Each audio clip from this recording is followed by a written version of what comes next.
Hello guys, may gabi guys. Amot lang no, ganina ba, mga alas 6 media na. Ako ang palad ba, daghan kay dugo. Wala ko kabalog ng, ngano nagkadugo akong palad. Kabalo mo, nakuha na ko trauma. So kadtong namatay akong amahan, akong uyuan, akong gangan. Kana ganing tawagan gani ko magabi eh. Kanang tawagan jud ko magabi eh. Grabe na ko ng trauma ana. Labi na ko sa pagtanaw na ko na pag makatulog na ko, tapos pag makamatakog na yung manawag, pagtanaw na ko sa akong pamilya, dili din ako natubagon. Ako na imisi doon sa man. Kaya nga no, amot, trauma na trauma ko, dili ko kasabot sa akong gibati, basta gabi na kanang makatulog na ko na yung manawag. Dili ko kabalo sa akong gibati, kanang mura ko kalibangon, mura ko kaihion, mura ko kasukahon.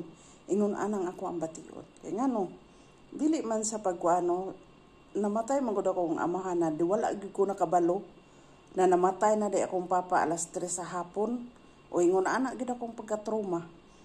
Nihilak ko kay nga no wala na ko kabalo. Namatay pud ako igsuon no. September 13. Gitawagan ko. Kabalo mo nga nung na-trauma ko. Gumikan pagkamatay sa kuang igsuon, gabi ipod to gitawag sa kuang na namatay akong igsuon sa ospital. Kabalo mo, before to siya namatay, nanawag pagiggo adto niya. Nanawag ko siguro mga alas 12, makita pa nako siya dito sa ospital. Pagkalauna, gitawagan ko patay na.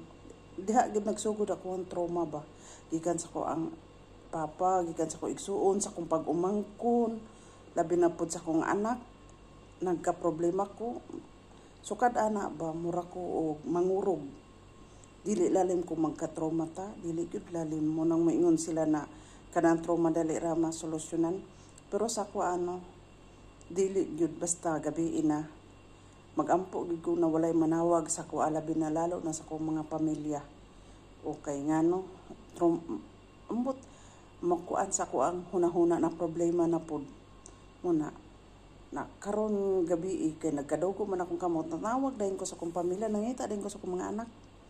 O ingon anak ko kay gumikan na trauma nako. Amat.